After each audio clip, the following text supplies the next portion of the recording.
Enfin, attention, EDF ne va pas mal du tout. Voilà. C'est une entreprise dont le chiffre d'affaires a cru de 5% en 2018. Elle fait 15 milliards d'euros d'EBITDA.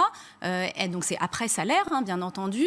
Son endettement, oui, il a l'air en valeur absolue élevé, mais il est constitué d'obligations à long terme. Donc, c'est très solide, c'est très stable. Elle perd 100 000 clients par mois, dit la Cour des comptes.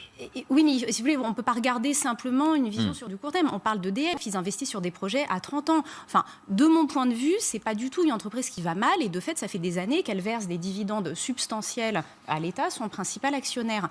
Donc, dans ces conditions, je ne sais pas comment on peut reprocher à une entreprise d'avoir une politique sociale favorable. Moi non plus. Tant mieux pour les salariés, tant mieux pour cette entreprise, c'est son modèle social. Peut-être que ça rend les salariés plus performants, plus productifs, et c'est sans doute le cas. La Cour des comptes dit le niveau, le surcoût est de 300 millions d'euros, le surcoût salarial par rapport à la médiane. Bon.